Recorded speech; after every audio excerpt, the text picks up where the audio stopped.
What's up, guys? My name is Lauren and welcome back to my channel and to my family's August monthly budget recap. So August was an interesting month for us because we did a bunch of overspending that's actually not going to show up in this budget because I just didn't want to go through and make all the numbers work. So I'm just going to put an asterisk on August for my annual budget spreadsheet to remind myself that this doesn't reflect all the spending that we did. But basically, we took a few $1,000s out of our emergency fund to buy some things that we have been wanting slash needing for quite a while, and I'm going to go over those with you towards the end of the budget, but just wanted to mention that because I've mentioned it in my last video, I believe, and on Instagram, I've showed you guys some of the things we've got, so you're going to get the full update in this video, but that'll come in a little bit. Let's talk about what we actually did this month. And before I do, actually, if you like this budget spreadsheet, you can get it for yourself. It comes with a detailed video tutorial and it's an instant download to Google Sheets, and it will be linked in the video description. So we budgeted for just over $11,000 and we brought in a little bit more than that. We brought in $11,497 this month, and so here is how we spent that money. First of all, for Pay Yourself First, we are working on maxing out my 2024 Roth IRA. This is the last month of the year that our minimum investing goal was $6,000. I wish $600, and it is bumped up to $1,000 for the rest of the year. So I did make that contribution to my Roth IRA in August. And then for my husband's student loan, which is our last remaining non-mortgage debt, we paid our minimum payment of $830. That student loan has been in the $60,000 range for quite a while since we've just been paying the minimum payment, but it will be in the 50s before the end of the year. It'll be at like 58,000 or so towards the end of the year. And so I'm really excited to let you guys know when that is in the 50s. It's going slowly because we're not paying extra, but it is still going down every single month. And because the interest rate is so low on that debt, we're only paying about, I think, like $150 of interest a month. So most of this payment is actually going towards principal, which is really nice. Now, our other debt, where most of our payment is not going towards principal, is our mortgage. So let's go over all our expenses. Our biggest one is our mortgage. It is $4,477. This does include taxes and insurance. I am really hoping that maybe at the end of this year or early next year we can refinance to a lower interest rate and we can get our payment dropped at least a few $100s. If we could get it under $4,000, I would be so happy. That is my goal for our next refinance, if we could get it down that low. I don't know if that's realistic, but I would be very excited if we could get that. All right, next is our life insurance. That was $82. And then internet and cell phone, we paid our normal $115 and $30 for home security. Our car insurance is $113. A lot of you guys ask, we have safety insurance. Our cars are 10 years old. We have good driving records. So I think that's pretty reasonable for car insurance. From what I've heard, car insurance has been going up for people, but fingers crossed it has not been going up for us so far. And then Spotify, we spent $12 for groceries and takeout. We did go a little bit over our $1,200 at $1,269, but it wasn't too bad. Considering we did a lot of overspending, I still really stuck to our food budget. And so I'm glad that didn't go crazy this month, because that can get out of control quick if you don't keep on top of it and cook at home all the time like we usually do. For household, we spent $190 of our $200 that we had budgeted, and that is on toilet paper and dish soap and stuff like that. And then for gas, we only spent $162 of $250. We'll be spending more going forward because my husband is going back into the office once a week, but for August, we really didn't spend that much because we only filled up a couple times and didn't really go too far. Okay, for utilities, so we had some extra income this month, and what I decided to do is our utility bill for our town is quarterly, and it comes in for example, it came in August and then it wasn't due till September, and I just got tired of waiting when it came in to the next month to pay it. I just wanted to pay it right away. So I used the extra money that we earned this month to pay towards our quarterly utility bill, and that way I can just pay it as soon as the bill comes in and I don't have to remember to pay it a few weeks later. So our utilities were higher than normal because we did pay that quarterly bill.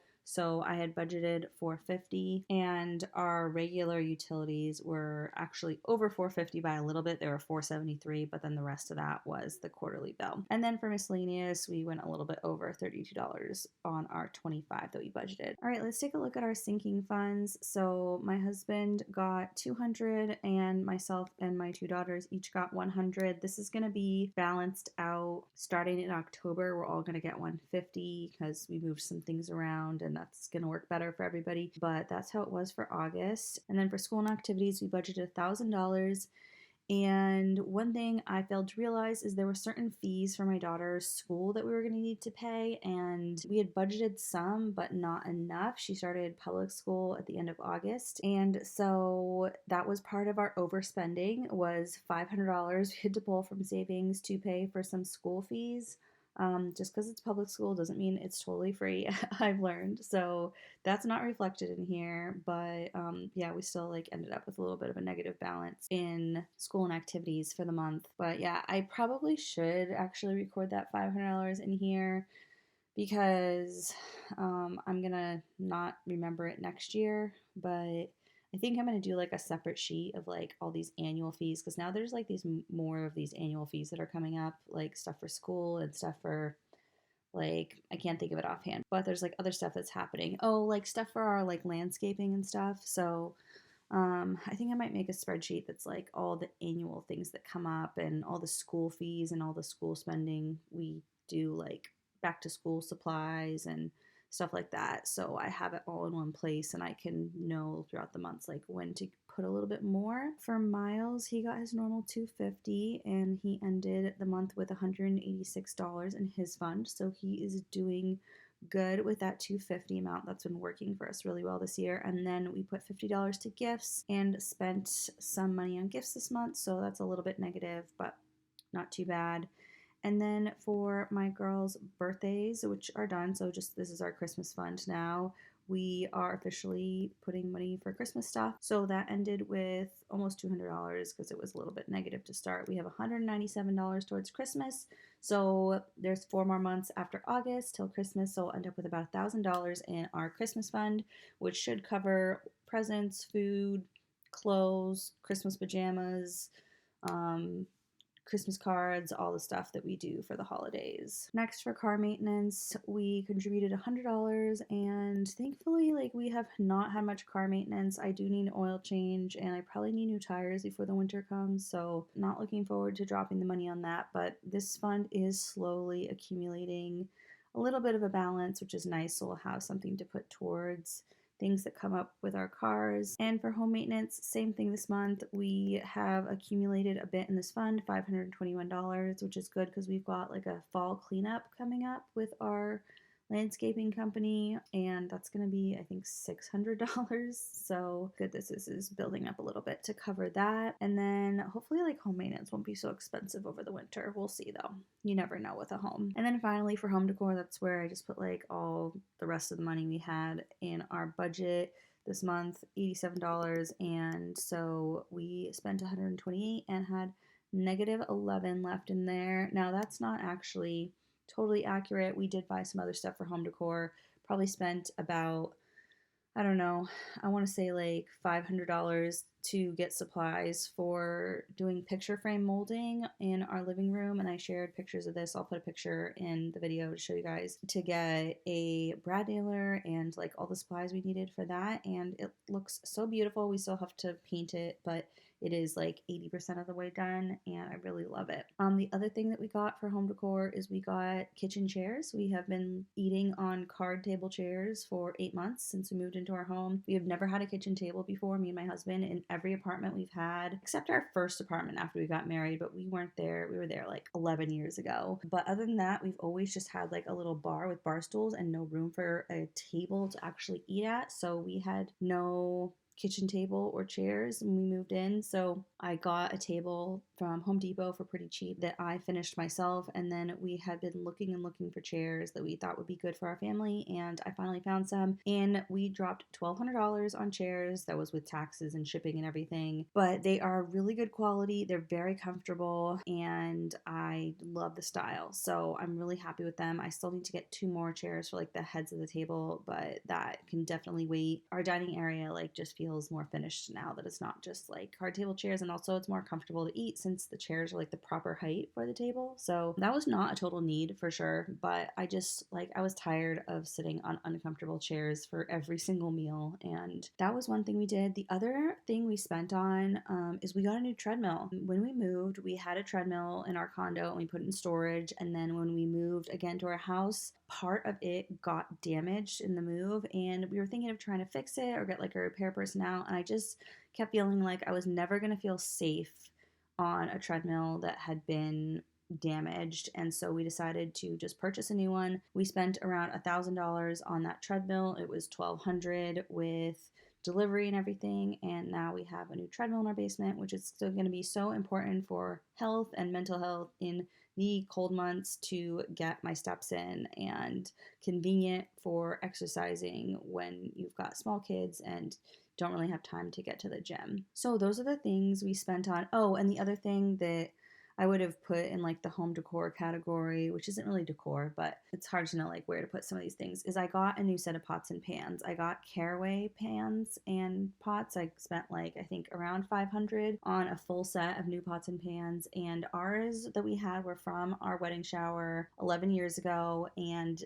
for the past like 2 or 3 years I've really felt like they weren't safe to cook on because like the food gets so stuck, and I was just worried about like what chemicals and things were getting scraped off the pots and pans and into our food. And so I finally felt like for health and safety reasons, it was time to get a new set of pans. And I wanted to invest in a nice set that would last a long time. And I did a lot of research, and these ones kept coming up as like really good quality, safe ones. And they've been a dream to cook on. I love them so much. And again, was it a total necessity? No, I could have continued cooking on pans that were old, but it felt like for health reasons it was the smart thing to do, and I wanted to invest in a set that was going to last us another 10 years. So that's some of the overspending we did.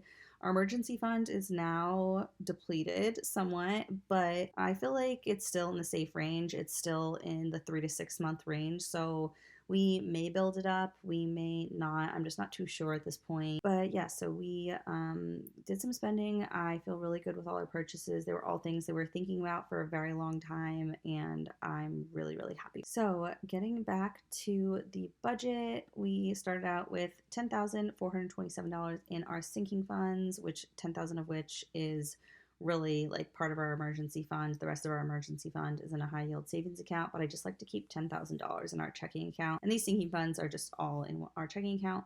And that way I don't have to worry about like when our income comes in throughout the month. I just know I have the money to cover our bills. And then we ended the month with $10,815. So really $815 in our sinking funds. So for our monthly spending, we sent 5% to pay yourself first, 7% to debt. And my goal going forward is that this is the last month that a higher percentage goes to debt than goes to pay yourself first. I just want to always make it a priority to send more to pay yourself first than that 7% we're sending to debt. So we'll see how we do. I think we have it in good shape for the rest of the year, and hopefully in great shape for 2025. But yeah, hopefully this is the last month that those numbers look like that. And then 64% of our income went towards expenses, and around 23% went to sinking funds. All right, let's take a look at our annual financial goal tracking. This automatically fills as you fill out the months for your budget. So if you like this spreadsheet, you'll get this piece of it too. And you don't have to enter these numbers twice, it just automatically flows. So anyway, let's scroll over to August. Now, August is 66% of the way through the year. So we can see where we're at, ahead, behind. Spoiler alert, we're kind of behind, but that's okay. For income, we brought in $11,497 in August, and that means for the year we're at $94,984 on a goal of $141,000. So we are on track, surprisingly, with our income goal. Yeah, we're just having a problem with keeping up with our investing goal basically. Like too much of our income is going to expenses, but let's take a look. So $600 this month to pay yourself first, a total of $8,900 this year on a goal of 20,500. So we are only 43% of the way there.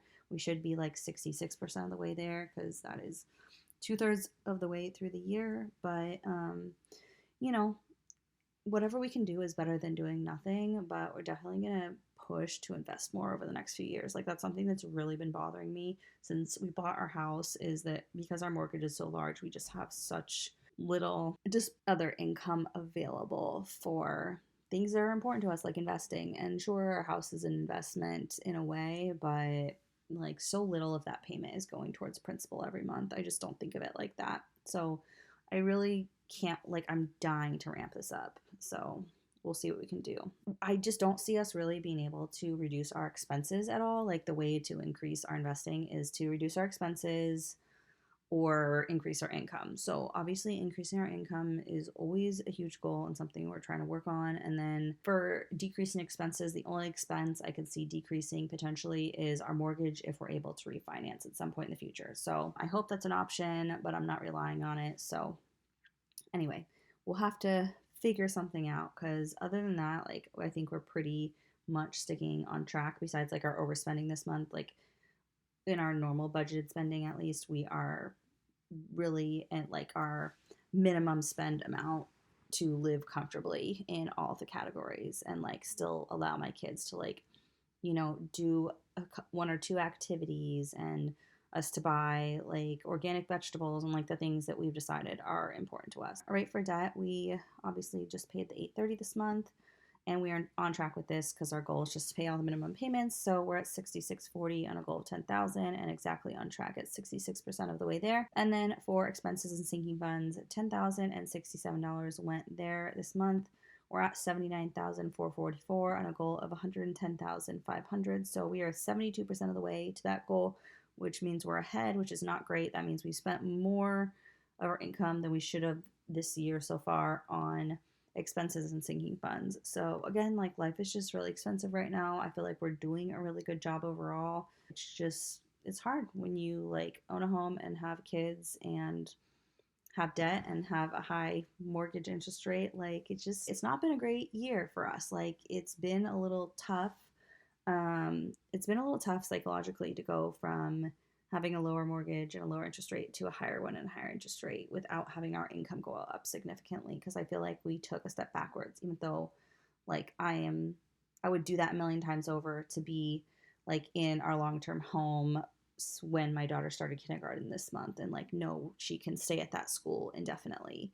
And that was like something that's been a goal for me since before she was born, basically, was to be in a long-term home that would be good for our kids to go to school. So, and I've talked about that literally like I feel like almost every single video I post, I mention something about that when I'm talking about our mortgage. So I like don't regret it at all because I really wanted that for my kids and for my peace of mind, knowing like we are where we're gonna be and we're building like relationships and community where we are.